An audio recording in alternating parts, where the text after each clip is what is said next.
Bom, é isso aí, meus cronistas. A partir de agora, mais um episódio especial, dando continuidade à nossa série de entrevistas com pré-candidatos à Prefeitura do Rio nesse ano de 2020. Nós temos o prazer, a grande honra de receber Fred Luz, que foi CEO do Clube de Regatas do Flamengo no período de 2014 a 2018, na gestão do ex-presidente Eduardo Bandeira de Mello. E nós vamos aqui debater temas de interesse não só dos flamenguistas, mas também de todos os outros torcedores, de quem não tem time, de todos os cariocas que amam o Rio e que escutam a gente e que vão com certeza também receber as palavras do Fred com muito carinho.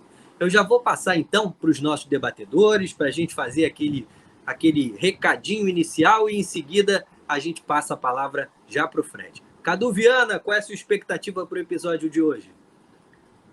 Bom momento, amigas e amigos. Expectativa alta, cara. Aqui a gente está continuando o nosso exercício de interesse pelo Rio, né? Conversando com quem a gente concorda, com quem a gente discorda, discordando e concordando entre a gente.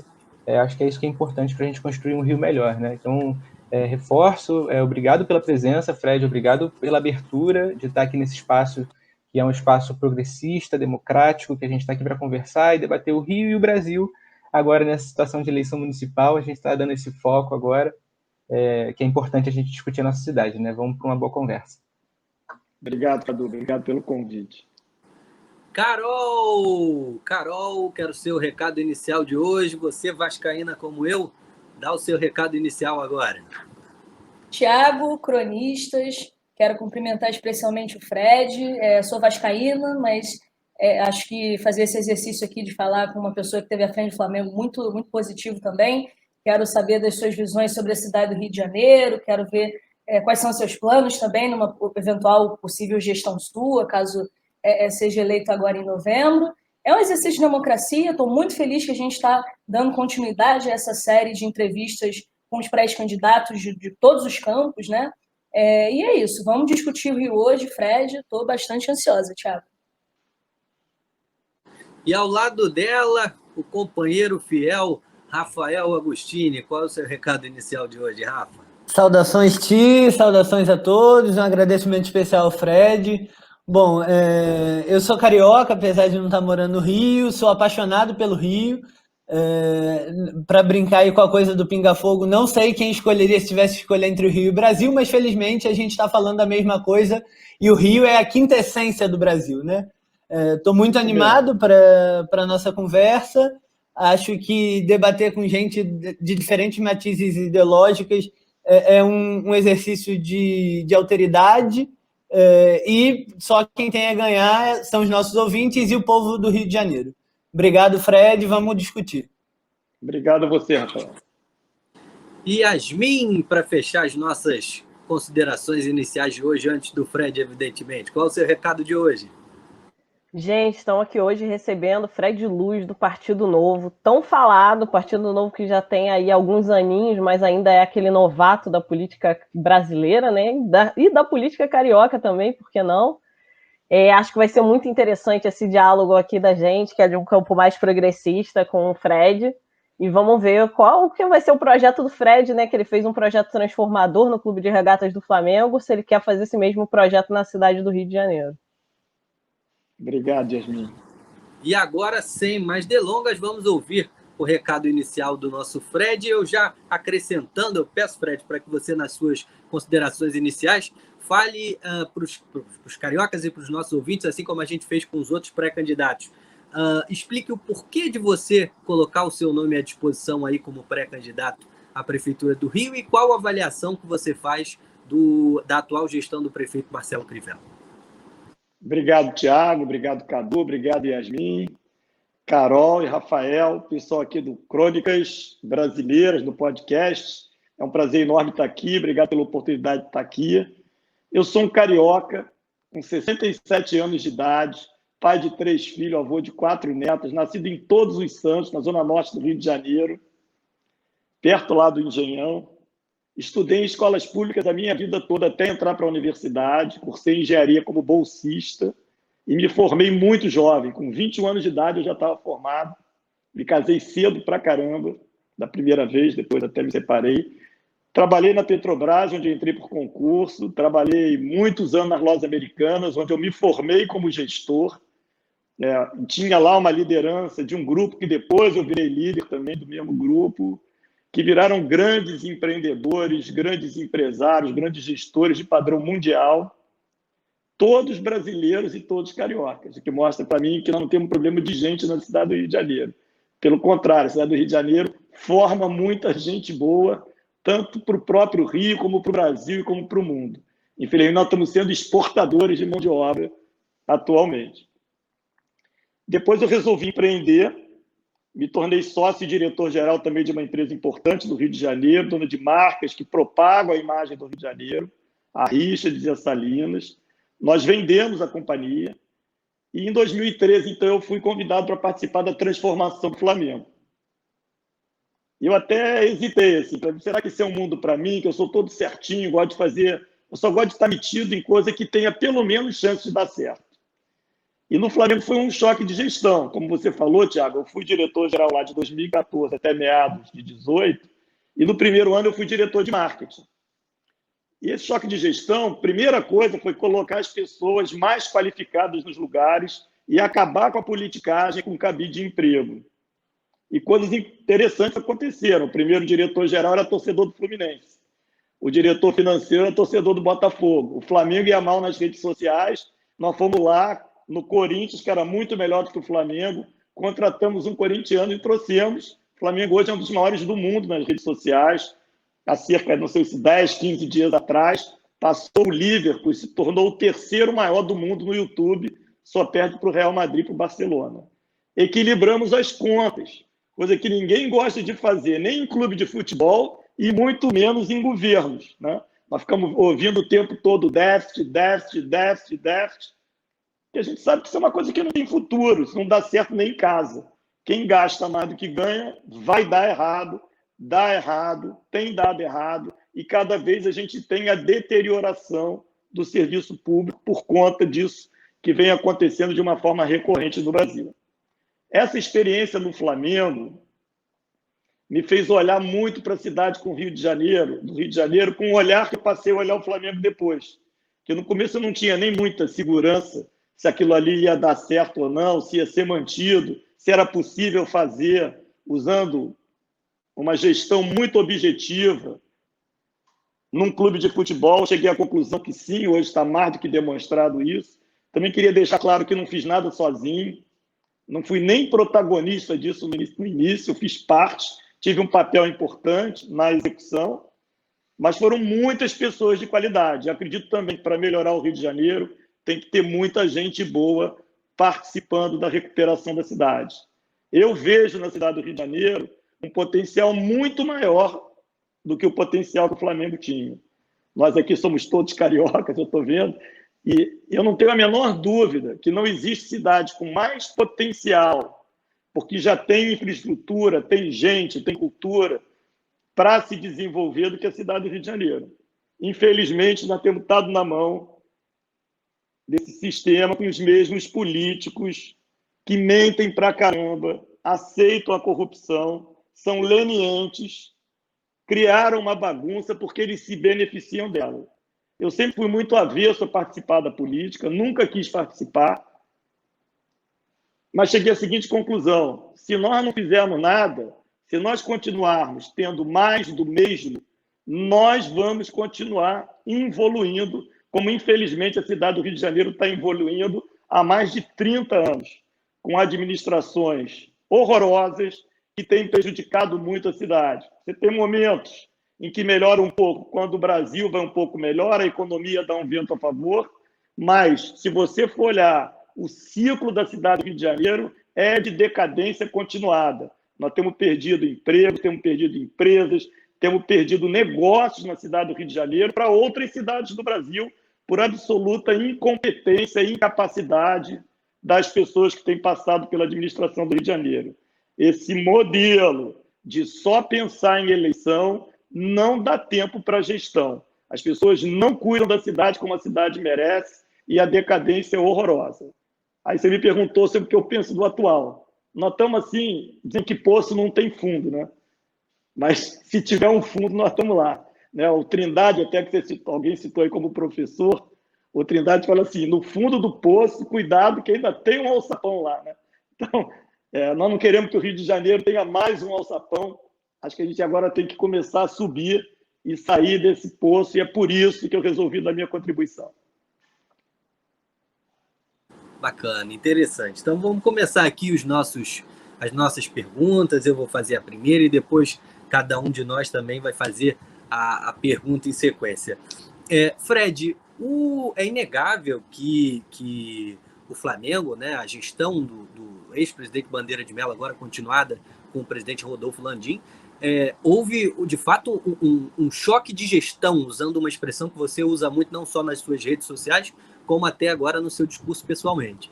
A ponto de que não só você, como o próprio ex-presidente do Flamengo, colocam os nomes como pré-candidatos à Prefeitura do Rio. Eu tenho uma curiosidade e, em seguida, uma pergunta. A curiosidade assim que vocês entraram nesse projeto do Flamengo, já havia algum tipo de especulação para que dali saísse algum nome para a vida pública, para a vida político-partidária, para se disputar algum cargo ao executivo? E a minha pergunta complementar a isso: o que você definiria de maneira objetiva como choque de gestão? Porque a gente vê, por exemplo, o discurso do presidente Bolsonaro, eleito em 2018, com choque contra a corrupção, algumas coisas nesse sentido, no sentido da eleição em si, mas a partir do momento que se assumiu o governo, a gente não vê muito bem esse discurso sendo colocado na prática. Como você objetivamente colocaria esse choque de gestão para os cariocas? Tá, vou começar pela pergunta inicial que você fez. Eu nunca, nesse momento que eu entrei no Flamengo, eu não sabia nem se eu ia ficar no Flamengo. Assim, eu tinha muita dúvida se aquilo ali ia funcionar. Não tinha nenhuma perspectiva de política, então eu nem queria saber de nada. Assim. Eu não acreditava, eu tinha dúvida se no Flamengo ia funcionar. Eu só fui começar a refletir já em 2017, com todas aquelas melhorias que aconteceram, né? E foram movimentos de fora para dentro, de pessoas que compraram o título de sócio proprietário do clube para interferir na política do clube. Eu vi ali um movimento de pessoas que queriam o bem do Flamengo, como eu acredito que os cariocas queiram o bem da cidade do Rio de Janeiro. E era uma coisa que não passava pelo meu radar. Eu sempre cuidei muito dos meus negócios, focado ali em ganhar o meu dinheiro, que graças a Deus tudo deu certo, não tenho que reclamar de nada, tenho uma vida arrumada, resolvida. Então eu, Fred, só fui pensar em ajudar, e eu nem pensava em ser candidato, coisa nenhuma. Ali em setembro, outubro de 2017, que eu comecei a pensar nisso. Falei, o Flamengo vai seguir a vida dele, está estruturado, está arrumado. E o Rio de Janeiro? Porque aquilo ali que eu vi acontecendo no Flamengo, eu olhava para o Rio de Janeiro e falava assim, o Rio de Janeiro é igual, o Rio de Janeiro é igual. Não igual na complexidade, mas no potencial é igual. Não tem nada igual ao Rio de Janeiro, na minha opinião, que está sendo degradado, destruído. Mas o potencial está aqui, como o potencial estava lá no Flamengo. E a ficha que caiu para mim era a seguinte: se o Flamengo continuasse com aquele mesmo modelo do passado, hoje ele estaria igualzinho ao que estava. É o que eu acredito. Se a cidade do Rio de Janeiro estiver tendo, os governos que vêm tendo, não vai sair dessa. Ainda mais agora que pós a pandemia, a situação vai estar muito mais complexa. O Rio de Janeiro precisa de gente que acredite sim na gestão. E aí vamos lá, o que é o choque de gestão? Tem 3 pilares, Thiago. Número 1, pessoas certas nos lugares certos, intolerância total à politicagem, ao aparelhamento, ao cabide de emprego. Quer ver uma coisa que a gente considera normal e que deveria ser considerado crime? É vereador ocupar a secretaria. Vereador, ele é um fiscal do Poder Executivo. Se numa empresa privada, imagina só, você colocar o fiscal como seu diretor, vai preso você e vai preso o fiscal. Agora, no poder público, você é admitido. Deputado federal ser ministro, vereador ser secretário de município, deputado estadual ser secretário. Isso deveria ser absolutamente proibido. Porque um fiscal assumindo um cargo e ganhando um benefício, se ele não está assumindo, se ele está indicando alguém, no lugar que ele deveria estar fiscalizando. Cadê a independência dos poderes? Isso é criminoso. Então, número 1, Zero cabide de emprego, qualidade das pessoas tecnicamente, porque depois da eleição é governar em benefício de um serviço público de qualidade. Não é para fazer projeto de poder e projeto eleitoral dentro do governo. Meu Deus do céu, a gente paga imposto para ter serviço. A gente não paga imposto para reeleger ninguém. Número 2, alto uso da tecnologia e da digitalização para baratear todas as rotinas e para dar muita transparência. Nós que pagamos os impostos, nós temos o direito de saber o que está acontecendo. E não essas caixas pretas que tem aí, que tudo para você descobrir, eu não sei se vocês, como vocês estão atuando na polícia, vocês fazem pesquisa, se vocês buscam saber dos números, é um horror. Você não tem acesso a nada. No Flamengo, no primeiro ano, nós começamos a ganhar todos os prêmios de transparência. Porque quem quer fazer bem feito não se preocupa com crítica. Crítica vai ajudar a fazer bem feito mais rápido, que vai descobrir o erro, vai atacar o erro mais de perto. E terceiro, é o que eu chamo de planejamento. Escolha dos objetivos com metas muito claras, mensuráveis e cobrança. Por exemplo, várias cidades do Nordeste do Brasil têm um desempenho na educação fundamental muito melhor do que a cidade do Rio de Janeiro. O ensino fundamental no Rio de Janeiro é horroroso, comparativamente a outras cidades.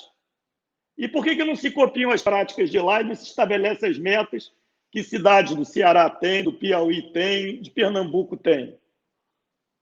Humildade, objetivo claro, metas claras e muita cobrança. Isso é choque de gestão. Cadu Viana, sua pergunta para o Fred Luz. Então, Fred, eu vou vir com uma pergunta que eu acho que vai trazer um pouquinho de discordância para a mesa. Esse modelo pensado para o Flamengo, ele vem sendo muito vitorioso, né? Enquanto marca, enquanto time. Isso para a gente aqui que é vascaíno Mas o Vasco difícil, pode fazer mas é também, admirável, né? Dá para fazer. Dá para fazer, né? Vocês estão provando que dá para fazer. E segue uma lógica de gestão empresarial muito forte dentro do clube, né? E você vem reforçando que o Flamengo e o Rio são bem parecidos, mas que o Rio tem muito mais potencial. E a gente concorda muito nesse ponto, não tenha dúvida disso. Mas na mesma intensidade que essa gestão vem sendo ganhadora, vencedora, ela também caminha lado a lado com um processo de elitização do futebol, tanto no Rio de Janeiro quanto no Brasil, né? E aqui a gente pode considerar o acesso ao espetáculo, a questão do valor do ingresso, o ticket médio, que é muito caro, os horários, o preço de uma camisa oficial ser R$250, a falta de articulação na mobilidade urbana num pós-jogo à meia-noite, de uma quarta-feira. Então, assim, seguindo essa linha de raciocínio, eu queria te perguntar se é possível a gente pensar um Rio vitorioso sob esse pensamento que comandou o Flamengo, né? Sem replicar essa lógica de elitização e, de certa forma, de exclusão, né? Porque uma grande parcela de torcedores acaba perdendo acesso às vezes, muitas vezes, o grande amor da sua vida, né?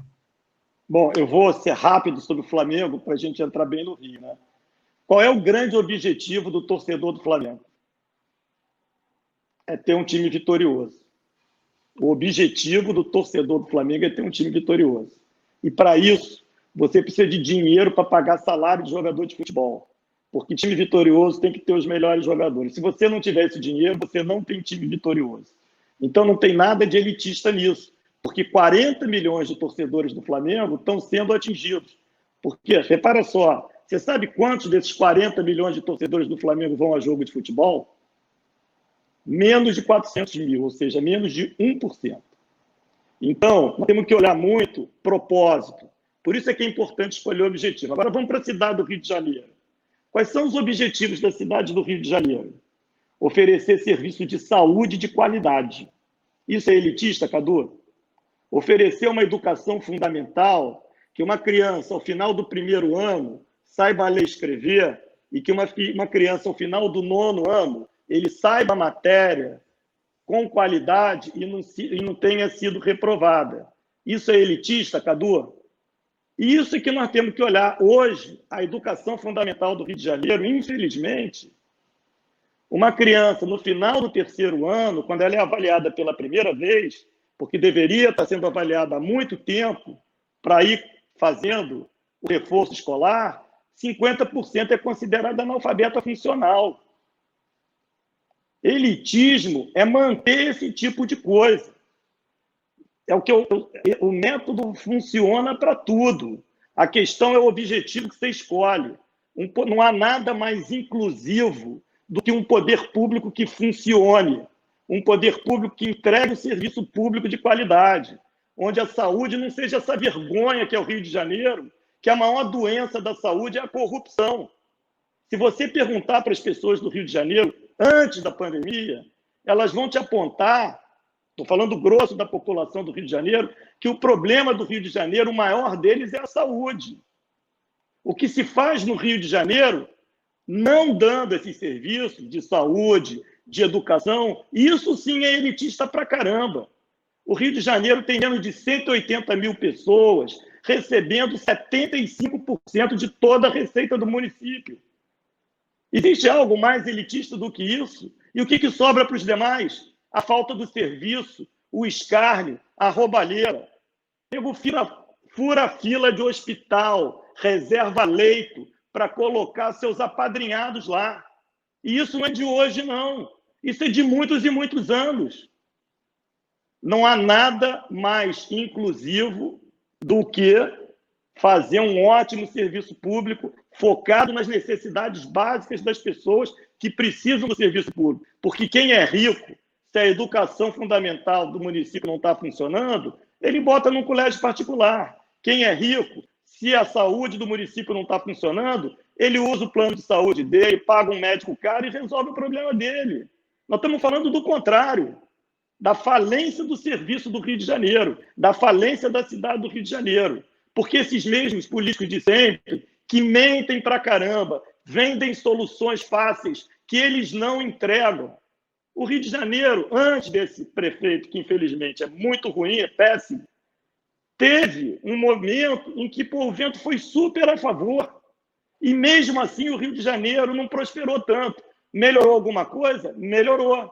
Mas não aproveitou o potencial que teve. Não aproveitou o vento a favor que teve. E agora? Nós vamos acreditar que quem na hora das vacas gordas não conseguiu fazer, vai fazer em momento de dificuldade que nós vamos viver na frente? Nós temos que mudar, sair desse ciclo vicioso da política para entrar no ciclo virtuoso da cidade. O Flamengo agora até abaixou um pouco os ingressos, porque agora ele tem receita pra caramba. Mas naquela época ele não teria feito a mudança se ele não focasse no essencial, que era construir excelentes times de futebol. E demorou para conseguir, porque foram anos e anos para se recuperar da desgraça que tinha sido feita antes. Yasmin Mota, sua pergunta. Então, Fred, é aquela coisa. O Partido Novo, ele tem trazido esse novo discurso de trazer um novo para a política, de levar o serviço público a quem precisa do serviço público, etc. A gente entende isso, a gente está sabendo que a defesa de vocês é a questão do choque de gestão e reformular o orçamento público, né, dar prioridades às prioridades. Mas, ao mesmo tempo, vocês têm esse discurso muito complicado, que a gente não vê isso ser colocado na prática, né? Na gestão Zema, lá em Minas Gerais, vocês fizeram uma série de promessas, o Partido Novo em si, né, na figura do Romeu Zema, sobre que vocês iam mudar isso em Minas Gerais. Uma das coisas que o Zema tinha falado é que ele ia fazer cortes em várias questões do estado de Minas, que, por exemplo, ele não ia pagar salário aos secretários dele, que ia ser um secretariado técnico que não receberia dinheiro público para isso. Ele voltou atrás nisso em menos de 6 meses. Ele voltou atrás em mais ou menos um ano em não dar aumento ao funcionalismo, dando 13% de aumento ao funcionalismo na segurança pública. Então, assim, eu acho que é aquele negócio, quando a gente vê a realidade na máquina pública, fica muito mais difícil fazer essa gestão empresarial, porque o Flamengo pode aumentar o ingresso do jogo, mas o que a Prefeitura do Rio vai fazer para aumentar a arrecadação? A gestão do Novo vai aumentar o IPTU e o ISS, que são as duas maiores fontes de renda da Prefeitura? É uma coisa que, assim, para mim fica um pouco confuso isso. Eu queria saber qual é a sua resposta. Porque, assim, eu entendo a crítica de 75% da verba da Prefeitura do Rio é gasto para pagar ativos e inativos da Prefeitura. Mas esse é o salário que, para mim, não é de ninguém que é privilegiado. Assim, talvez a alta cúpula do funcionalismo que é dada aos secretários, etc. Mas, assim, ao professor da educação básica do Rio de Janeiro, a merendeira, para mim, essa casta não é nada privilegiada. você tem... Bom, deixa eu falar primeiro do Zema, depois eu vou falar das propostas, né? O governo do Zema, ele não falou que ele não ia dar aumento para ninguém em nenhum momento. Eu estava lá, eu fiz parte da transição do governo, não foi falado isso. Outra coisa, não tem nenhuma proposta que seja razoável de que as pessoas trabalhem sem ganhar nada. Isso não existe. Se ele prometeu, não sei se ele prometeu que não ia pagar salário de secretário. Acho que também não prometeu isso. O secretário tem que receber. Prometeu. Não prometeu. Ele, inclusive, prometeu que ele não ia ter salário. Ele é o único que não tem salário. O que ele falou é que ele só pagaria depois que colocasse os salários dos funcionários em dia. Foi o que ele falou, que me conste. Mas aí é uma questão de olhar, porque não tem negócio de não pagar. E ele também não falou que ele iria não dar aumento para ninguém. Não foi isso. Ele falou que ele faria uma reforma administrativa e conseguiu aprovar uma reforma administrativa no comecinho do governo dele. Não tem... Repara só, vai fazer uma economia enorme. E fez. No primeiro ano do governo Zema foram economizados 5 bilhões de reais, coisa que nenhum governo do Brasil faz. Mas não foi no funcionário. E não tem como fazer no funcionário no primeiro momento. Onde é que foi feito? E onde é que vai ser feito aqui no Rio de Janeiro? Número 1, na redução enorme no número de secretarias, no número do cabide de emprego e dos cargos comissionados desnecessários que só servem para colocar os apadrinhados políticos. Isso Minas Gerais fez e nós vamos fazer aqui no Rio de Janeiro também. Repara só, eu concordo com você que muitos professores, muitos médicos ganham muito mal. O que não faz sentido é ter gente ganhando muito dinheiro nesses cabides de emprego. Agora, para você corrigir o professor, para você corrigir o médico, tem que acertar essa conta. Porque esse número que eu te falei de 75%, ele é antes da pandemia. Depois da pandemia, ele vai subir. Por quê? Porque a receita caiu e porque os salários não vão cair, a não ser que se faça um corte, uma reforma administrativa e uma reforma da Previdência. Porque não estou tirando, e nem tiro mérito, que eu acho funcionário público, eu estou vendo isso em Minas, vi isso lá em Brasília também, a maioria é de excelente qualidade. O problema não está no funcionário público. O problema está na turma que é colocada, mandando no funcionário público, que é incompetente, que desestimula, que não dá chance. Em Minas Gerais, foi feito processo seletivo para o segundo e para o terceiro escalão, e você sabe quem foram as pessoas que foram escolhidas, Yasmin? Os funcionários públicos. Só que os melhores. Só que se passou a dar valor a quem desempenha melhor, e não a tratar todo mundo igual na rasa miúda. E, com certeza, Minas hoje é o estado onde tem a maior aceitação do governador entre todos os estados do Brasil, onde está se gastando menos no combate ao coronavírus, na compra dos equipamentos, e é onde tem um dos menores índices de morte por habitante dos estados brasileiros. Do Sudeste é o menor, e, se não me engano, a última vez que eu vi era o terceiro. Dados questionados por diversos pesquisadores.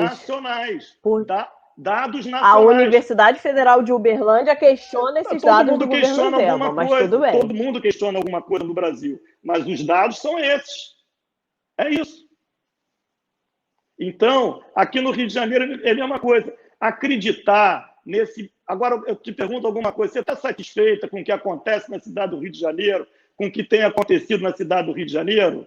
Qual é o exemplo que você tem? Eu quero saber qual é o exemplo de gestão que você me aponta entre os vários governos que existem.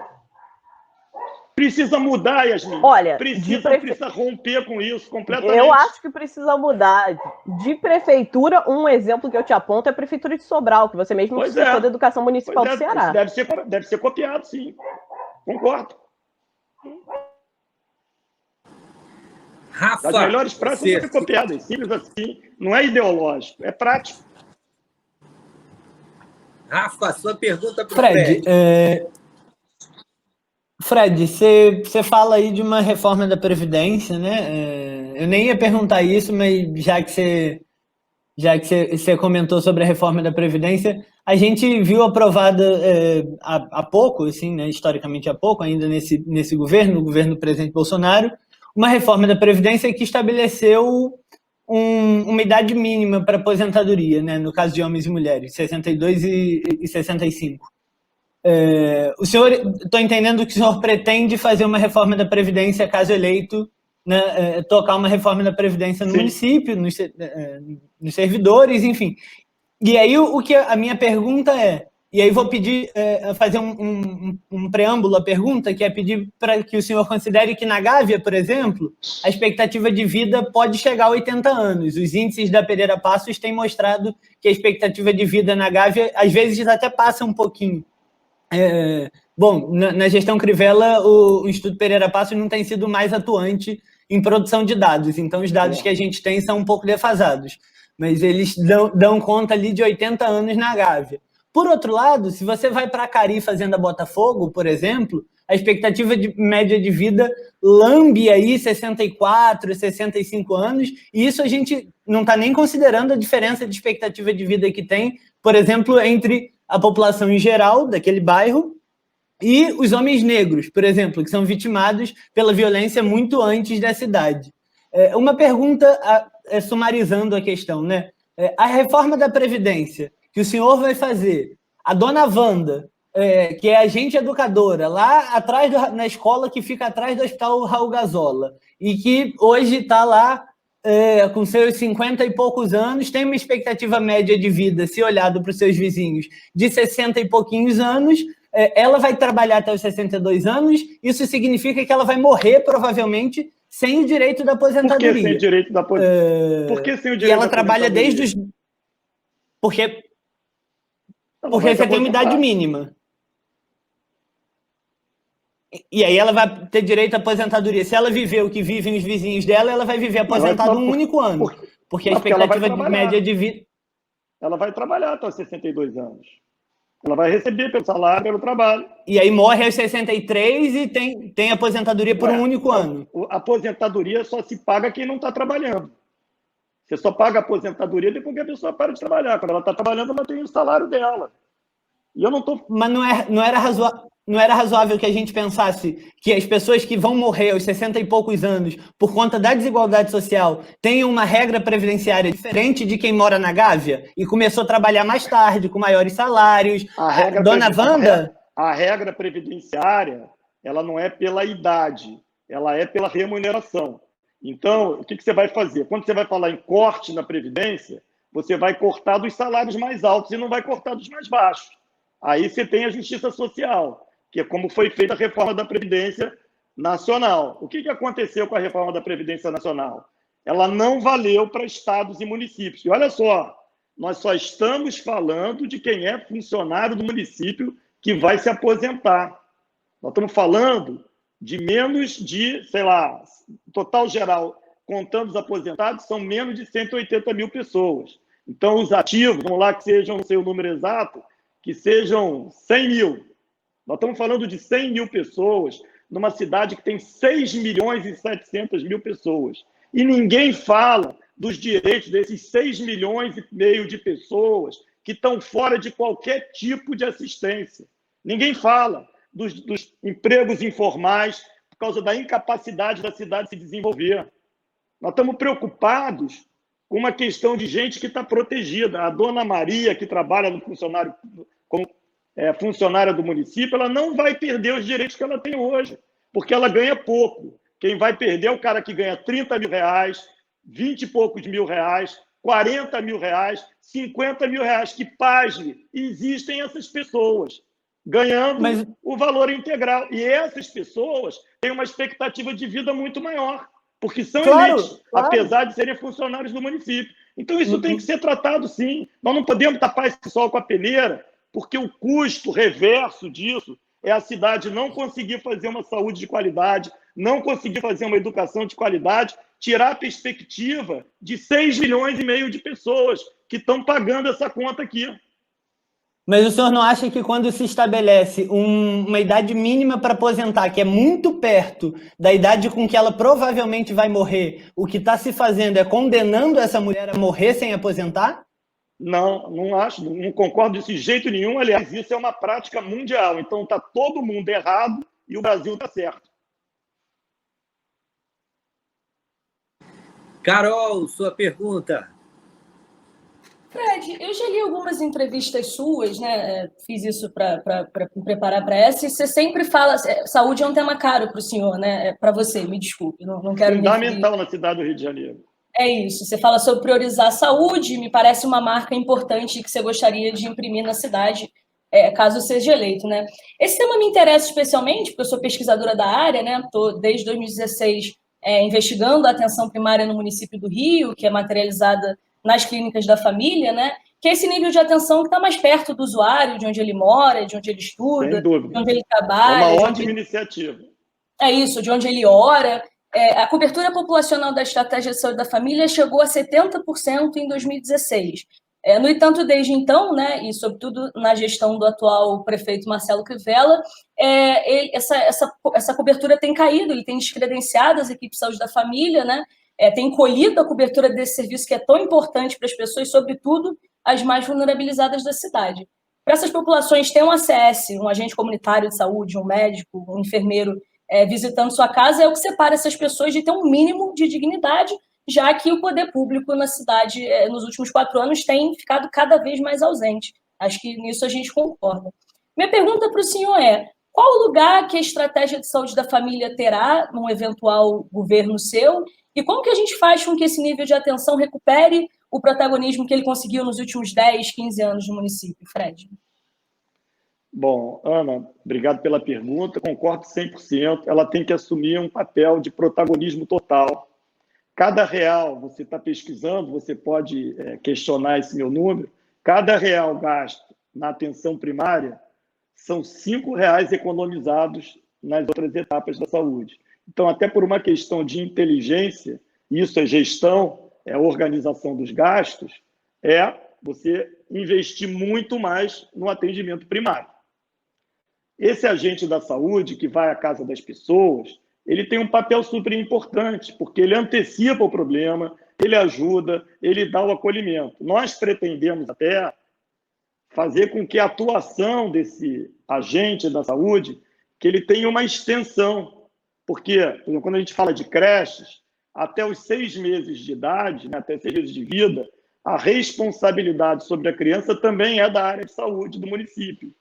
A área de assistência social. Então, você tem uma pessoa que já entra na casa, que cria um relacionamento, você poderia expandir essa atuação para dar um acolhimento mais holístico a essas famílias que precisam desse atendimento. Então, nossa intenção é trabalhar muito para expandir a atenção primária. E olha só, você sabe que o agente da atenção primária, ele vai à casa das pessoas, ele gasta 50% do tempo dele fazendo isso, e depois ele volta para o escritório para registrar todas as informações que ele colheu num computador. Imagina se esse cara tiver um laptop ou se tiver um aplicativo, algo desenvolvido, que eu chamo do uso de tecnologia, para que ele já faça os registros todos durante a visita dele. Isso já aumenta muito a utilidade da visita, aumenta muito a capacidade dele visitar.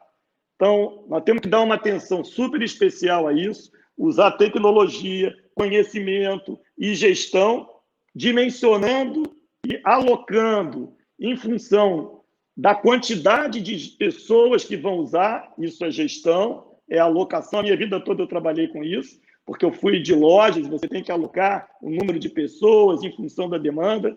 Isso vale para toda a estrutura da saúde. Nós estamos gastando muito dinheiro na saúde com corrupção. Nós estamos gastando muito dinheiro na saúde por falta de gestão e de organização, começando pela falta de inteligência, de diminuir o atendimento primário, que vai acabar reverberando em custos muito mais altos nos outros serviços, que acabam sendo aumentados e é um custo muito maior. Fred, vou fazer uma outra pergunta agora, pegando esse gancho da Carol, que eu acho que fez uma pergunta muito inteligente, a resposta também, no sentido da redução de gasto quando se faz o investimento na saúde, no programa de saúde da família. Eu acho que é um raciocínio muito parecido em relação ao investimento, e não gasto, como alguns dizem, em educação, né? O investimento em educação, quando feito da maneira adequada, com certeza reduz aí sim outros gastos em relação até gastos em relação à máquina de violência, etc, etc. Como é que você, na sua gestão, trabalharia a educação do Rio de Janeiro? Há algum projeto de ensino em tempo integral? Como é que seria essa administração de uma gestão de educação por parte de um eventual mandato seu? E de onde viriam esses recursos, considerando essa escassez de recursos por parte aí da Prefeitura do Rio, que, como a gente já discutiu muito aqui, usa uma parcela enorme aí da sua arrecadação total só para custeio de folha de pagamento? Tiago e até Ana Carolina também. O grosso da despesa de pessoal que vai para a saúde e que vai para a educação, ele tem uso, ele não precisa ser cortado, é o contrário, só precisa ser melhor usado. Nós temos 640 mil crianças no ensino fundamental, entre creche e ensino fundamental na cidade do Rio de Janeiro, temos 40 mil professores, temos 1.500 escolas. Ou seja, com gestão, com organização, nós temos capacidade de atender bem, que daria uma média de 16 alunos por professor, que é bastante razoável. O que nós precisamos fazer é organizar a metodologia e copiar essas melhores práticas, por exemplo, como citou lá a Yasmin, lá de Sobral, de cidades do Piauí, que fazem isso muito bem, com acompanhamento de 2 em 2 meses, com aproximação da relação da escola com os pais e responsáveis dos alunos, com uma merenda escolar de qualidade. Para isso tem dinheiro, tanto na saúde como na educação. O nosso diagnóstico na saúde é que não precisa de dinheiro a mais para melhorar a saúde. Precisa de gestão, de alocação, como acabei de falar aqui do exemplo do atendimento primário, mas você também tem esse mesmo problema no hospital. Num hospital do município, um paciente fica em média 12 dias. Num hospital privado, ele fica em média 3 dias. Olha só, com isso você não precisa fazer obra nenhuma, você diz fazer gestão. Você tem uma capacidade, você poderia pelo menos multiplicar por 3 a quantidade de atendimentos nos hospitais municipais sem gastar nenhum centavo a mais. Fora questão de CISREG, essas coisas todas. E na educação, você perguntou. Na educação, primeiro ano, metodologia que vai valer para todas as escolas e que até algumas já praticam aqui no Rio, acompanhamento de 2 em 2 meses, apurando essas avaliações dos alunos e registrando de todas as escolas, de cada turma, e aí você avalia também o desempenho dos professores e dos diretores. Avaliar não é para punir ninguém, é para identificar a necessidade de apoio, de capacitação. Em todos os lugares que eu trabalhei na minha vida, foi assim. As empresas acabam gerando uma cultura de aprendizado. No Flamengo, essa cultura de aprendizado foi gerada também. O foco é o usuário. Quem é o usuário do sistema de educação? É o aluno. O que importa é se o aluno está aprendendo ou não. Nós temos que garantir que o aluno aprenda. E para não ter esse resultado vergonhoso que nós temos quando fazemos uma avaliação ao final do 3º ano.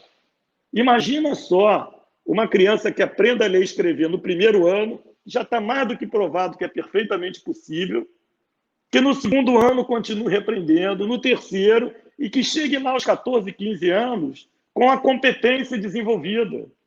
Eu estudei em colégio público, estudei em bons colégios públicos. Nós temos que fazer com que todos os colégios sejam bons colégios públicos, boas escolas públicas.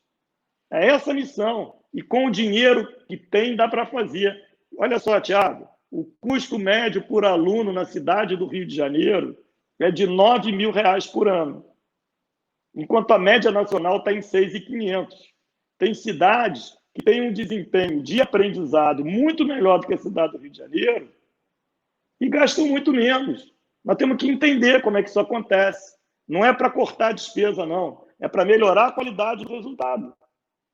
Isso aqui é meta, isso aqui é cobrança, isso aqui é metodologia. Não tem nada de ideológico nisso. E hoje, a cidade do Rio de Janeiro tem orçamento, se gasta na educação 7 bilhões e pancada, suficiente para nós conseguirmos o resultado adequado. É choque de gestão. Rafa, sua segunda pergunta. Fred, a gente passou por essa coisa do orçamento algumas vezes, né, ao longo da nossa conversa aqui. O prefeito Marcelo Crivella, quando entrou na prefeitura, entrou prometendo cuidar do povo carioca, cuidar do Rio de Janeiro e das pessoas. No seu primeiro ano, ele tocou um tarifaço no IPTU, que teve aumentos diferentes nos lugares da cidade, uma ou outra isenção, mas, no geral, teve aumento significativo para todo o povo da cidade. Em alternativa, a gente tem umas propostas de um novo IPTU, né, que são diferentes, implementada pelo ex-prefeito Fernando Haddad, aqui em São Paulo, por exemplo, em que aumentava muito o IPTU, ou significativamente o IPTU, em bairros ricos, como Jardins, ou muito gentrificados, como Santa Cecília, na borda do centro, para poder não apenas manter, mas reduzir o valor do IPTU em bairros da periferia, seja em Parelheiros, na Zona Sul, seja em Itaquera, na Zona Oeste, ou em Pirituba, na Zona Oeste, no extremo noroeste da cidade. Há uma reforma do IPTU que o senhor imagina, que você imagina, perdão, para o nosso Rio de Janeiro, para a patrinha, como chamou o professor Darcy Ribeiro. Ela se parece mais com a do prefeito Crivella ou mais com a do prefeito Haddad? Bom, todo candidato novo assina um termo de compromisso que não vai aumentar a alíquota de imposto. Isso é um paradigma. Então, a receita na cidade do Rio de Janeiro não poderá ser feita via aumento de alíquota de imposto. Isso é um paradigma. Então, nós vamos ter que gastar menos do que a gente arrecada. O primeiro esforço é para conter a despesa, para gastar. Então, vamos ter que fazer corte nas despesas. Eu te falei como é que a gente começaria. E aí, revendo todos esses contratos, porque também, infelizmente, na cidade do Rio de Janeiro, em todas as áreas que a gente vai olhar, tem contratos criminosos. Tem contratos criminosos com a AES, que já vem lá de trás, tem contratos criminosos com empresas de ônibus, onde o carioca paga uma tarifa contra climatização dos ônibus, contra não superlotação, e, no entanto, você tem superlotação e você não tem a climatização e também não tem a fiscalização para exigir o direito do que o carioca já paga. Então, número 1, não vai ter aumento de imposto. Número 2, tem muita isenção de IPTU no Rio de Janeiro. E tem coisas que são esquisitas.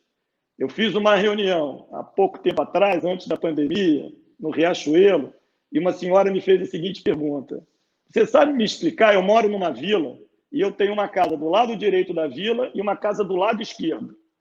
A casa do lado direito paga IPTU e a do lado esquerdo é isenta. Você sabe por quê? Eu não sei por quê. Falei isso já em algumas outras reuniões, o pessoal falou, pô, também tem um problema também. Na minha rua, o cara que vive ali em frente a mim não paga a mesma coisa. Tem que entender isso. Tem que buscar mais justiça na distribuição do imposto. Tem muito problema, principalmente na Zona Oeste, também de imóveis que já existem há muito e muito tempo, que não foram regularizados, que não pagam o imposto relativo ao prédio, pagam o imposto relativo ao território. O que gera, nessas regiões, me foi falado pelo presidente do Conselho Regional de Contabilidade do Rio, gera vários problemas até para a regularização de empresas, até de MEI, porque precisa ter um endereço regularizado para colocar a empresa. Então, tem um espaço para analisar a questão da justiça. Agora, nenhum imposto será aumentado na alíquota, certeza absoluta. O único caminho que a cidade do Rio de Janeiro vai ter para aumentar a receita é aumentar a atividade econômica na cidade do Rio de Janeiro, via geração de empregos e de trabalho e de futuro para os cariocas. Você é de Todos os Santos, né? Eu nasci e me criei na Água Santa. A gente não Legal. Pode pensar nem em aumentar o imposto em Copacabana para quem mora na Água Santa pagar menos, porque está pagando muito? Eu acho que nós temos que olhar. Eu não analisei, eu não sei quais são as discrepâncias. Eu tenho que ver as discrepâncias. Vamos buscar, assim, fazer um sistema justo. Isso poderá eventualmente acontecer. Como eu não sou de fazer promessas sobre o que eu não tenho garantia, eu não vou falar uma coisa dessas aqui. Eu te garanto que não vai ter aumento de alíquota de imposto. Eu te garanto. Obrigado. Obrigado a você. Carol, sua segunda pergunta de hoje. Fred, vou manter aqui o que eu fiz com os outros candidatos, né? Faço uma pergunta, digamos, mais temática e uma mais sobre política, digamos assim, né? Essa coisa mais abstrata, digamos assim. Você é oriundo do Renova BR, né? Que é um movimento de renovação política brasileiro, que alçou alguns nomes jovens à Câmara dos Deputados, como, por exemplo, a deputada Tabata Amaral, do PDT, o Felipe Rigoni, do PSB. E quando eles foram chamados a votar, por exemplo, sobre a reforma da Previdência, se posicionaram de forma contrária à dos seus respectivos partidos, que fecharam questão contra. O que eu queria saber de você qual que é a relação entre o Renova e os partidos? Porque, por exemplo, a deputada Tabata e o Felipe Rigoni votaram contra os seus partidos, e se em algum momento o senhor precisar, digamos, escolher, se aliaria mais ao Novo ou ao Renova BR, se em algum momento eles seguirem caminhos diferentes, por exemplo, na votação de alguma coisa ou em alguma medida? Ana Carolina, pelo que eu sei, o Renova Brasil não é um partido. Ele não tem bancada, ele não tem opção partidária, ele não tem recomendação de voto, de nada disso. Inclusive, o Novo tem muitos deputados também que passaram pelo Renova Brasil, como Paulo Ganimi, como Thiago Mitrô, como Vinícius Poit. Então, o Renova Brasil é partidário. O Renova Brasil é como se fosse uma universidade. Vocês aí são todos doutorandos, né? O Renova Brasil é uma escola. A sua escola não é nem de A nem de B, ela é a escola que te dá um conhecimento técnico. Posso fazer uma ponderação, Fred? Porque em algumas questões estratégicas, todos os parlamentares que estão na Câmara, que saíram do Renova BR, que eu sei que não é um partido, é verdade, mas se alinharam nessas questões, por exemplo, na reforma da Previdência. Então, assim, você diz que não é um partido político, mas eles votaram como bloco. Não tem bloco do Renova Brasil. Estou te garantir que não tem. Estou falando porque não tem nenhuma influência. O Renova nunca me pediu nada e nunca pediu nada a nenhum deputado do Novo. Pelo menos nunca pediu.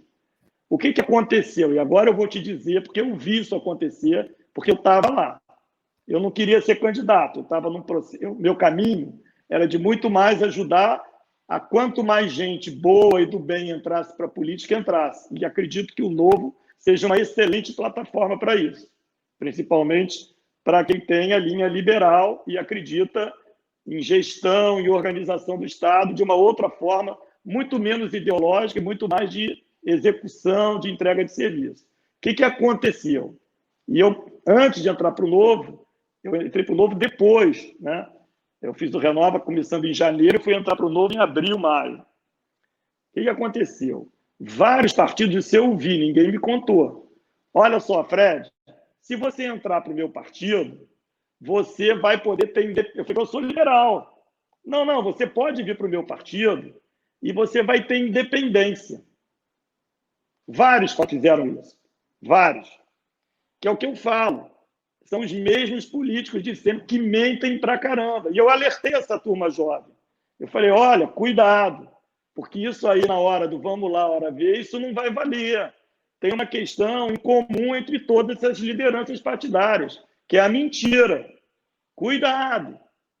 E eles alegam até hoje que esses partidos deram a eles o direito da independência e na hora H cobraram. Mas para mim tem uma outra contradição maior. E por isso eu entendo que para quem é liberal o caminho é o Partido Novo, não tem outro. Porque o único partido realmente liberal que se você votar num candidato, principalmente numa eleição proporcional, e esse candidato não foi eleito, quem for eleito vai ter mais ou menos a mesma atitude, o mesmo viés. Quando você vai para um Cidadania da Vida, para um PDT, imagina um liberal no PDT, como a Tabata quis ser liberal na questão da reforma da Previdência. Cara, imagina, né? E se a Tabata não é eleita? Ela está puxando voto para quem pensa diferente dela. Essa é a contradição, na minha opinião. Partido é para ter posição firme.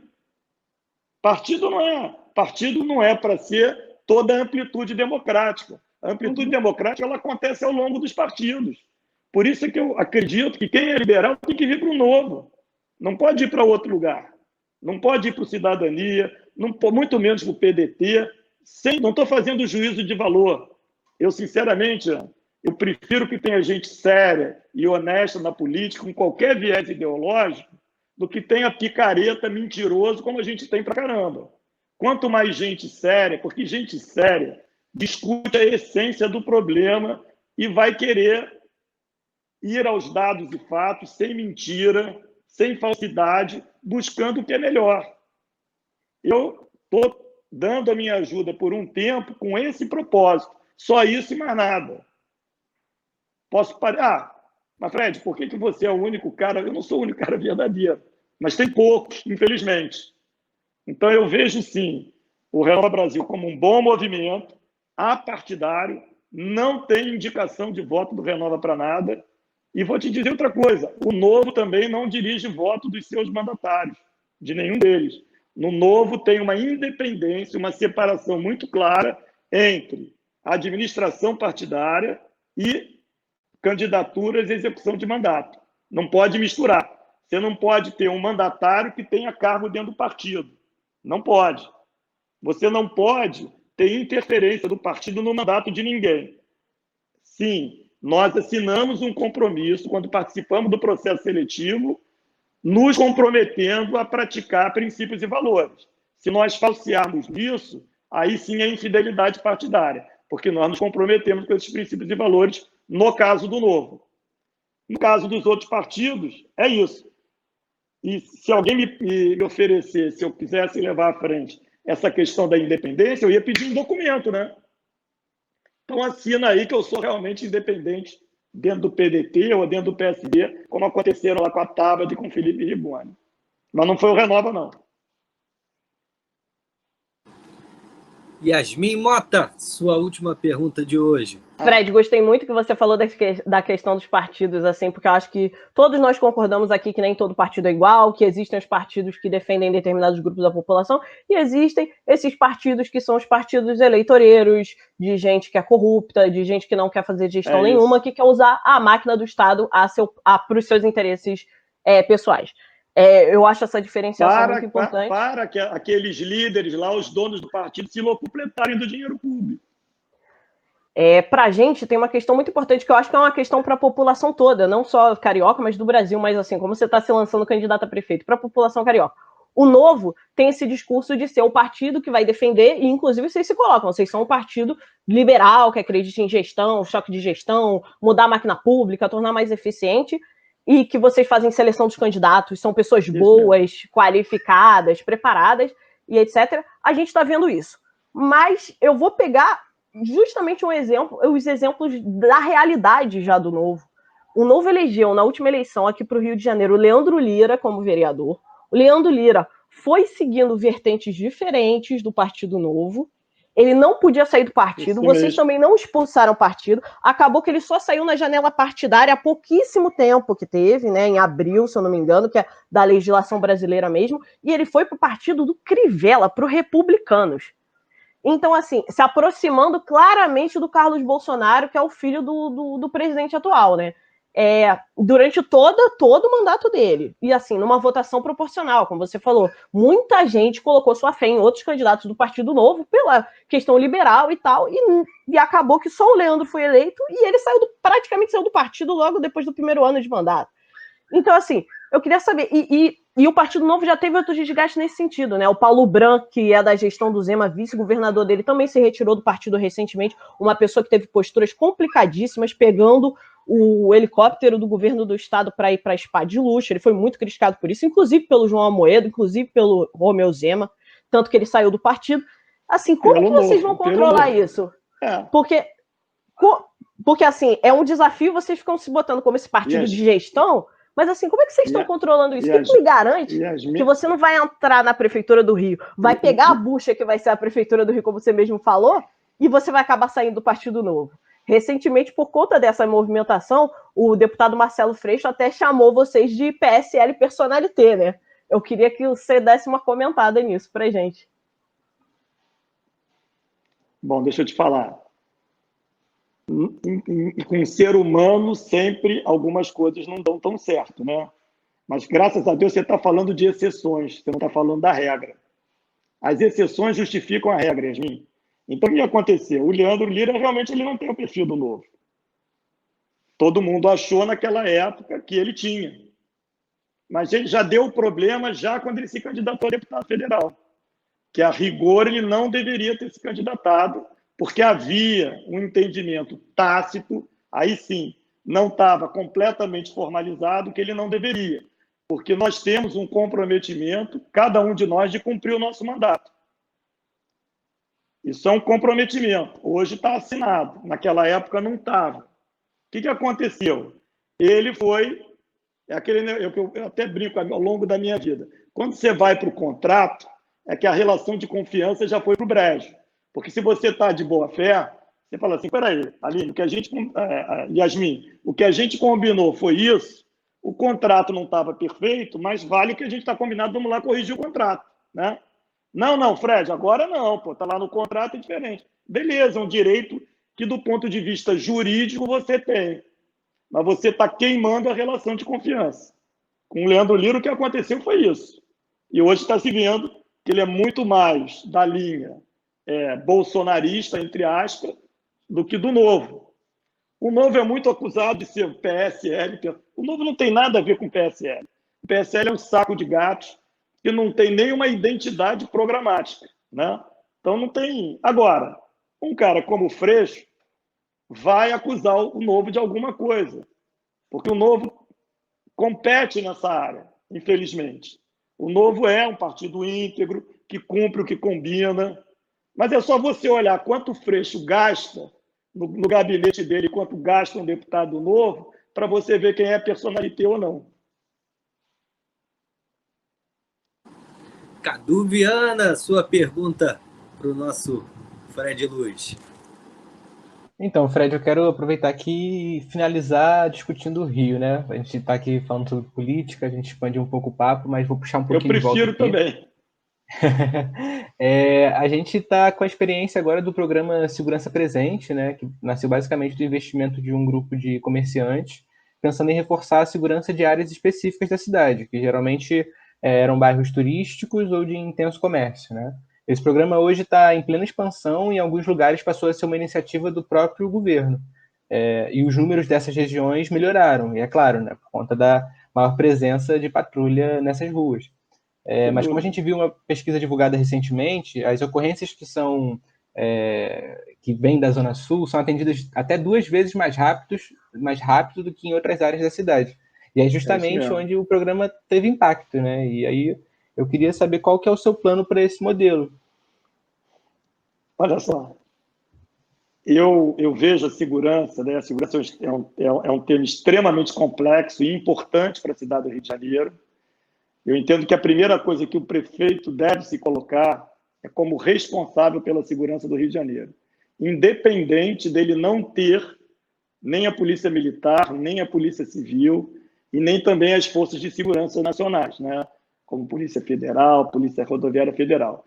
E na questão da segurança, você tem necessidade de ações coordenadas e integradas, e o que melhora a segurança realmente é o trabalho de inteligência. Eu estou vendo aí que algumas de vocês aí estão fazendo especialização na área de segurança pública. Foi você, Cadu, que falou isso, que você estuda mais profundamente. A nossa visão é a seguinte: o prefeito tem que, é lógico, buscar trabalhar em coordenação, conversando o mais possível, mas quando não der para conseguir na conversa, tem que exigir serviços. Então, eu entendo que a inteligência, que é o primeiro ponto para qualquer área de segurança funcionar bem, deveria ser única e integrada, do município com o Estado. Hoje, infelizmente, você deve saber, tem uma área de inteligência do município a menos de 1 quilômetro de distância da inteligência do Estado, e elas não se falam. Não se estabelecem os papéis das polícias, nem da civil, nem da militar, e o correspondente papel da Guarda Municipal em conjunto. O que significa isso? Que o dinheiro do nosso imposto está sendo desperdiçado por falta de gestão. Porque quando você tem 2 inteligências que não se falam, elas custam dinheiro. Que dinheiro é esse? É o dinheiro dos nossos impostos. Então, estão desperdiçando o nosso dinheiro. O prefeito tinha obrigação de, como representante do carioca, falar: peraí, meu caro, de cada R$100 que o carioca paga de imposto, 55 vai para o governo federal, 20 vai para o governo estadual e 25 ficam aqui. Mas o carioca pagou 100. E ele quer os serviços pelos 100 que ele pagou e eu sou o representante dele.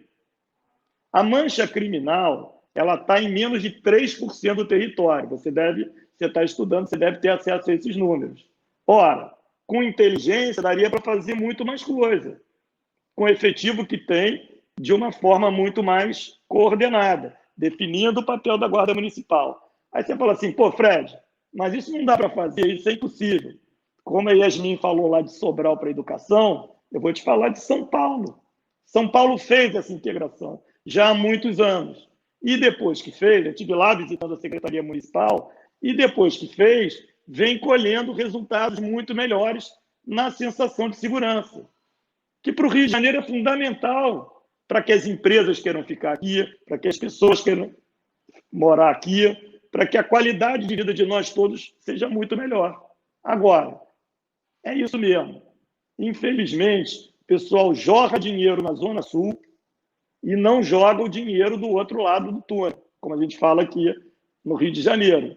Isso tem que mudar. Por quê? Você tem que alocar mais recursos onde estão as pessoas que mais precisam do serviço público. Porque aqui na Zona Sul o cara tem segurança privada, já tem as sobreposições. Mas porque, infelizmente, os governos têm sido foco de elitização na hora do gasto. É isso que está acontecendo. Então, dá para resolver, dá para melhorar sim, copiando práticas que já existem, sem inventar a roda. O custo baixo, e você tem muito mais eficácia na solução. Sem arrobos, sem ser boca e rodo, sem nada disso. Vamos lá os números, vamos ver onde é que é. Agora, no ordenamento público, por exemplo, você ter na saída de uma estação do metrô, na saída da Central do Brasil, aquela balbúrdia, porque os crimes eles acontecem, na sua maioria, nos hubs de transporte e nas áreas de grande concentração comercial. Ali é que se dão esses furtos e esse dano muito maior às pessoas que transitam pela cidade. Ataca ali, desobstrui, facilita o policiamento pelo olhar. E não sendo um labirinto onde qualquer um se esconde, facilita muito a vida do crime. Não é trivial, mas dá para fazer muito melhor, com inteligência, com coordenação e cobrando, tanto do governo federal como do governo estadual, uma ação muito mais eficaz. Bom, Fred, a gente já está aqui caminhando para mais de 1 hora de programa. Foi uma conversa muito bacana, muito interessante. Muito você que, com certeza, aí já deve ter escutado o saudoso Valdir Amaral, né? Dizia, muito. Relógio Marca. Jorge Cury e Valdir Amaral. Cury. E Mário Viana. Gol legal, o gol vai ser legal, o gol do Novo vai ser legal. Legal! O nosso relógio já marca aí mais de 1 hora. A gente vai fazer só uma brincadeira final aqui. A gente costuma fazer isso com todos que estão participando com a gente. A gente pega, uma característica específica daquele partido ou daquela personalidade que se coloca como pré-candidato e a gente faz uma brincadeira final sobre isso. No seu caso, como você até já se colocou, como um liberal convicto, e é bacana ter não ter a vergonha de ter esse rótulo, dizer isso publicamente, isso é interessante.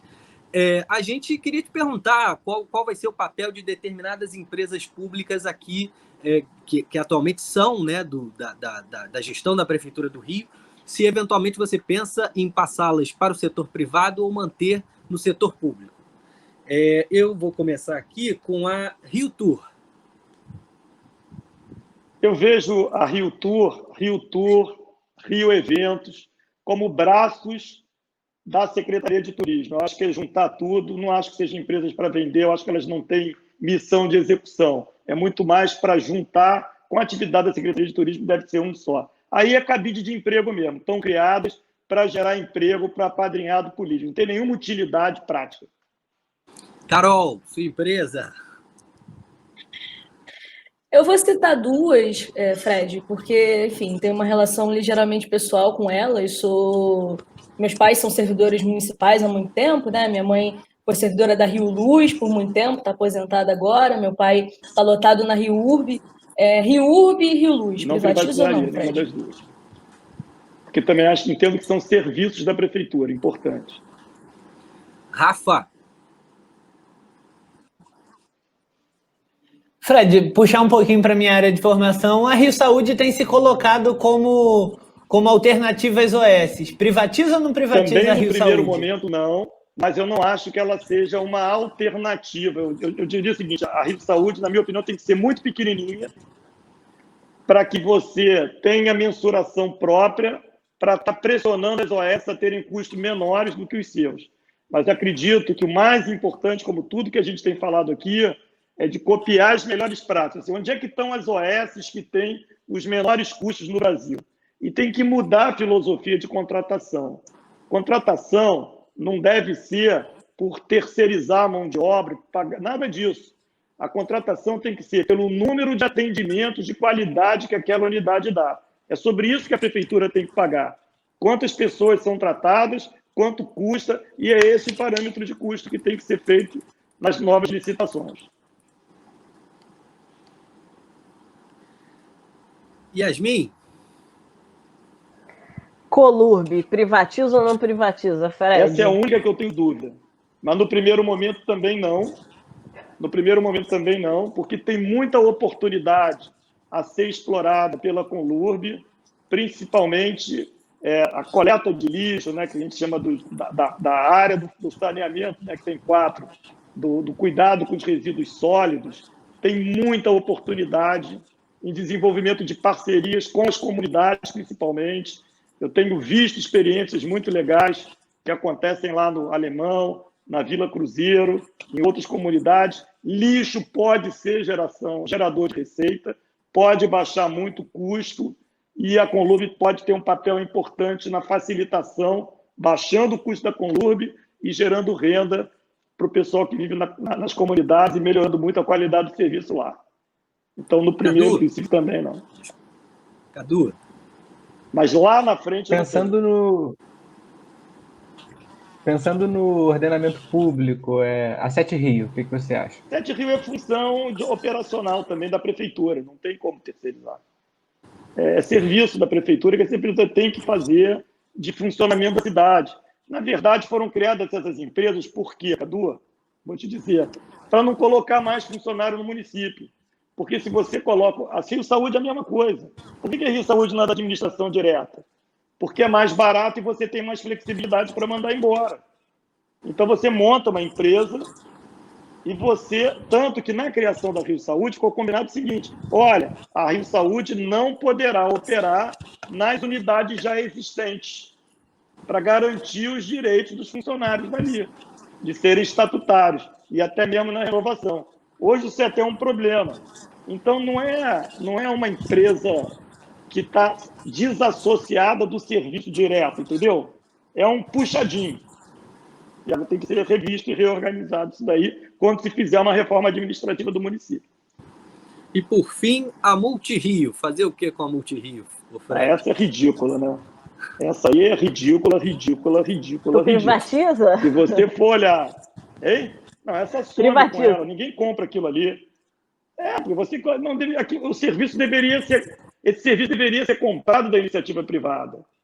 É aquele negócio. A prefeitura montou um aplicativo de táxi, montou uma área para desenvolver ensino EAD, quando no mercado está cheio desse tipo de solução. Faz cotação de preço e compra, caramba. Hoje, o custo que tem nessa empresa, vai ver lá quanto custa por produto gerado, por aluno atendido. É muito mais caro do que comprar direto. É ridículo, é um absurdo. Bom, Fred, a gente agradece muito a sua participação, foi um bate-papo muito gostoso. Você é uma pessoa muito simpática, um cara muito direto, Obrigado. Muito sincero. E acho que a gente passa agora só para as nossas considerações finais e aí encerra o nosso bate-papo de hoje. Cadu Viana, suas considerações finais. Olha, Tiagão, é com muita satisfação que a gente chega aqui a esse fim de episódio, né? Foi uma ótima conversa. Acho que a proposta que a gente trouxe para a mesa de conversar, de discutir, de discordar, ela foi posta em prática e isso é muito bom. É bom para a gente, é bom para o debate, é bom para o Rio. Então, mais uma vez, agradecer ao Fred. As portas continuam abertas, porque a gente tem eleição, mas temos outros processos, Obrigado. né? E é isso, obrigado. Yasmin, seu recado final. Eu acho que foi muito bom falar com o Fred, assim, como ele falou com muito orgulho, que ele é um candidato do liberalismo mesmo, se candidatando à Prefeitura do Rio, que tem essa proposta diferenciada, assim. Eu acho que nunca um liberal, assim, abertamente liberal, governou a cidade do Rio de Janeiro. Se o Fred for eleito, vai ser uma experiência bem diferente para o Carioca.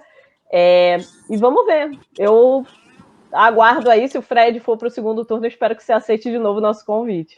Certeza. Carol, seu recado final. Fred, Luiz, quero te agradecer imensamente por estar aqui com a gente. Vou fazer minha consideração final na direção dos meus colegas cronistas. Acho que esse exercício de pluralidade, de alteridade é muito importante. Os nossos ouvintes vão apreciar muito.